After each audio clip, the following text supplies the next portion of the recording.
Pour élaborer la stratégie énergétique 2050, le Conseil fédéral a conçu un scénario. Sur ce graphique, vous observez la situation de l'approvisionnement énergétique suisse en 2010. Tout en bas, en gris foncé, vous avez les carburants fossiles. En gris clair, les combustibles fossiles, donc le mazout et le gaz qu'on utilise pour se chauffer. En jaune, la chaleur renouvelable, bois, solaire, sous-sol, etc. En bleu, l'hydroélectricité. En orange, le nucléaire et un tout petit peu de production d'électricité fossile tout en haut, en brun.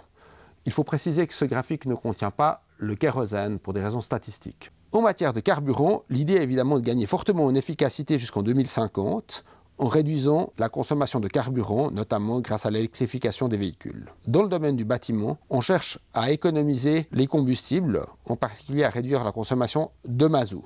On voit donc que l'on réduit fortement les deux composantes fossiles. On cherche également à mieux exploiter la chaleur renouvelable, notamment solaire, notamment celle du bois, notamment celle du sous-sol. Le Conseil fédéral avait envisagé à l'époque que l'on développe un peu les carburants renouvelables.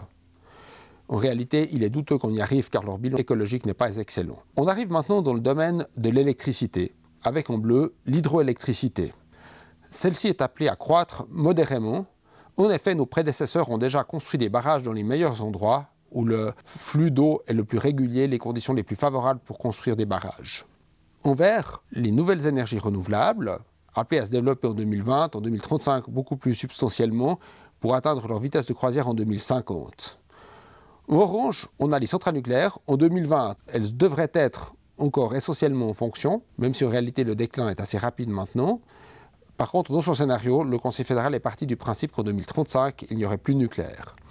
Enfin, le Conseil fédéral envisage, pour passer l'hiver en 2035, d'avoir un pic d'utilisation d'énergie fossile pour la production électrique. On voit que c'est comme une production substantielle, mais que rapporté à ce qu'on consomme à ce moment-là encore en termes de carburant et de combustible, c'est relativement négligeable.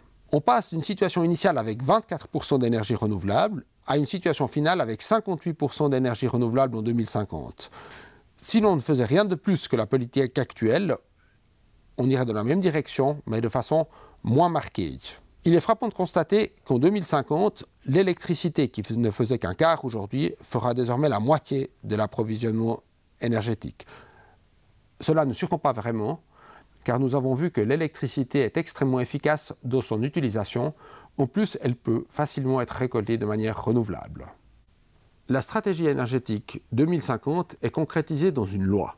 Et cette loi fixe des valeurs indicatives pour la consommation d'énergie et pour la consommation d'électricité. Voyons quelles sont ces valeurs indicatives. Les objectifs pour l'énergie sont fixés par habitant.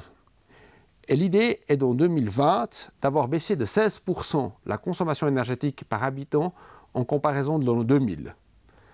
Comme on le voit sur le graphique, nous avons déjà atteint en 2015 quasiment cette valeur et il est très vraisemblable qu'en 2020, nous aurons fait mieux que les objectifs.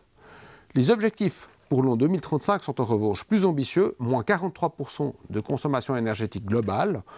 On voit donc qu'il y a un effort important à faire, mais nous savons où le faire. C'est dans le domaine du bâtiment et dans le domaine de la mobilité où d'immenses gains d'efficacité sont possibles. Dans le domaine de l'électricité, l'idée est de baisser de 3% la consommation par habitant en 2020 par rapport à 2000, puis ensuite de la baisser de 13% par rapport à 2000 en an 2035.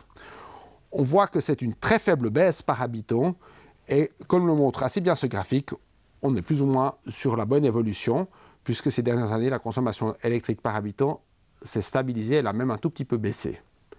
On voit donc que les objectifs sont tout à fait raisonnables et atteignables, ils s'inscrivent dans un trend qui existe et qui, fondamentalement, n'est rien d'autre qu'un programme de fitness pour la Suisse, à savoir devenir plus efficace en matière énergétique. La nouvelle loi prévoit également des valeurs indicatives à atteindre pour la production de nouvelles électricités renouvelables. Quelles sont ces valeurs ? En l'an 2000, on produisait environ 800 GWh. En 2010, on était environ à 1400 GWh. En 2015, à 2800. La cible pour 2020, c'est 4400 GWh. On voit donc qu'elle est atteignable sans trop de difficultés vu la tendance actuelle. En 2035, on souhaite arriver à 11 400 GWh par année de nouvelles énergies renouvelables sans l'hydroélectricité. C'est un but ambitieux, mais il est possible avec les mesures qui ont été mises en place. À cela s'ajoute encore le développement de l'hydroélectricité, petite et grande. Ainsi, en 2035, on devrait arriver entre 13 et 14 000 gigawattheures, soit environ 55% de la production nucléaire qui est remplacée.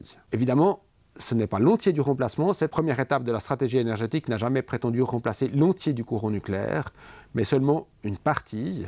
Le solde sera couvert soit par des importations, soit par de la production gazière, ou encore, autre hypothèse, le développement des énergies renouvelables est plus rapide que prévu étant donné sa baisse des coûts. En fin de compte, avec la stratégie énergétique 2050, on va vers une Suisse qui dépend moins des importations d'énergie fossile, ce qui lui fait économiser de l'argent et réduire ses émissions de gaz à effet de serre, et qui surtout produit l'essentiel de son électricité en Suisse même.